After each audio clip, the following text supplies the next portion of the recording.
ഇന്ത്യയിലെ ഏറ്റവും വലിയ രണ്ടാമത്തെ ദേശീയ പാർട്ടിയാണല്ലോ കോൺഗ്രസ്, ബി.ജെ.പിക്ക് ശേഷം. അവർ ഇനി അടുത്ത കാലത്തൊന്നും അധികാരത്തിൽ വരാതിരിക്കാനുള്ള പരിപാടികൾ അവർ തന്നെ ചെയ്തുകൊണ്ടിരിക്കുകയാണ്. വേണമെങ്കിൽ സ്വയം കുഴി തോണ്ടുന്നു പറയാം. അതിന് ഒരു എക്സാമ്പിൾ ആയിട്ട് ഞാൻ പറയാൻ പോകുന്ന കാര്യം, ഈ യുദ്ധ സമാനമായ ഒരു അന്തരീക്ഷം ഇന്ത്യക്ക് പാകിസ്ഥാനിടയിൽ ഉണ്ടായിരുന്നു. അതിനുശേഷം അവരുടെ സ്റ്റേറ്റ്മെന്റുകളിലും അവരുടെ ലീഡേഴ്സിന്റെ പ്രവർത്തികളും നമ്മുടെ സോഷ്യൽ മീഡിയയിൽ അല്ലെങ്കിൽ ചാനലുകളിൽ ഒക്കെ അവർ ചെയ്തുകൊണ്ടിരിക്കുന്ന കാര്യങ്ങൾ എടുത്ത് പരിശോധിച്ചാൽ മതി.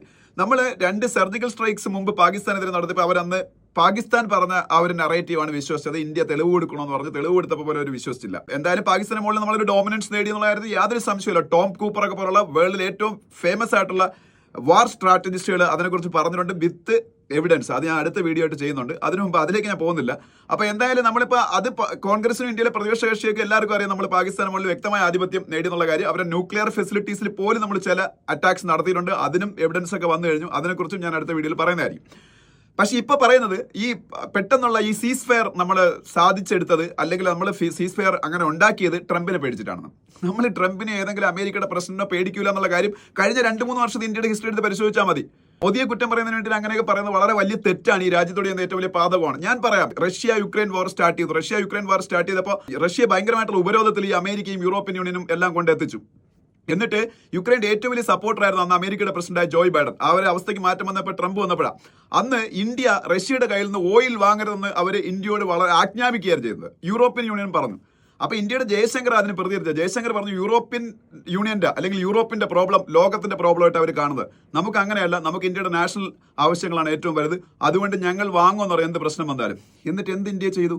ഇന്ത്യ $5 to $6 billion ആയിരുന്നു റഷ്യയുമായിട്ടുള്ള ഓരോ വർഷത്തെയും ട്രേഡ് എന്ന് പറയുന്നത്, കച്ചവടം എന്ന് പറയുന്നത് 2022. ഇന്ന് എടുത്ത് നോക്കണം, ഗൂഗിളിൽ ഇതിന്റെ സ്റ്റാറ്റിസ്റ്റിക്സ് അവൈലബിൾ ആണ്.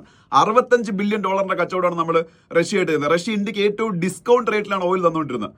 അന്ന് യുക്രൈൻ റഷ്യ വാറിൽ ഈ ഒരു അമേരിക്കയുടെ അല്ലെങ്കിൽ യൂറോപ്പിലെ ഇന്ത്യയുടെ സഖ്യകക്ഷി രാജ്യങ്ങളുടെ പോലും ഒരു ആജ്ഞകളും അല്ലെങ്കിൽ അവരുടെ റിക്വസ്റ്റുകൾ അനുസരിക്കാതിരുന്ന ഇന്ത്യ ഒരു സ്ട്രാറ്റജിക് ആയിട്ടുള്ള ഒരു ഓട്ടോണമി കാണിച്ചത് 3 വർഷമേ ആയിട്ടുള്ളൂ. അതിന്റെ എവിഡൻസ് നമ്മളെ മുന്നിൽ നിൽക്കുകയാണ്. പിന്നെ നമ്മൾ വാങ്ങിയ S-400 എന്ന് പറയുന്ന എയർ ഡിഫൻസ് സിസ്റ്റം, അതിനെതിരെ ഇന്ത്യക്കെതിരെ ഉപരോധം ഏർപ്പെടുന്നവർ ഭീഷണിപ്പെടുത്തി. അത് വാങ്ങിയ ടർക്കിയയ്ക്കും ചൈനയ്ക്കൊക്കെ എതിരെ ഉപരോധം ഏർപ്പെടുത്തി.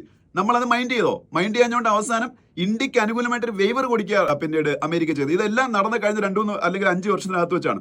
അങ്ങനെ ഒരു രാജ്യം ഇപ്പോൾ ഒരു സീസ് ഫെയർ എഗ്രിമെന്റ് ഉണ്ടാക്കാൻ ട്രംപിന്റെ ആജ്ഞ കേൾക്കും തോന്നുന്നുണ്ടോ? ഇന്ത്യയുടെ എക്സ്റ്റേണൽ അഫയേഴ്സ് മിനിസ്റ്റർ വളരെ വ്യക്തമായിട്ട് പറഞ്ഞു കഴിഞ്ഞു, അമേരിക്കയുടെ ഇടപെടലൊന്നും ഉണ്ടായിട്ടില്ല, പാകിസ്ഥാന്റെ റിക്വസ്റ്റിലാണ് ഇത് ചെയ്തതെന്ന്. അതിന് വ്യക്തമായ കാരണമുണ്ട്. അതും ഞാൻ അടുത്ത വീഡിയോ പറയായിരിക്കും. ഇത്തരത്തിൽ സ്വന്തം കുഴി തോണ്ടുന്ന, സ്വന്തം ജനങ്ങളുടെ മുന്നിൽ ഉള്ള ഇമേജും കൂടെ കളയുന്ന പ്രവർത്തികളാണ് കോൺഗ്രസ് ചെയ്തുകൊണ്ടിരിക്കുന്നത്. പിന്നെ അവർ എങ്ങനെയാണ് ഈ അധികാരത്തിലൂടെ തിരിച്ചു വരുന്നത്?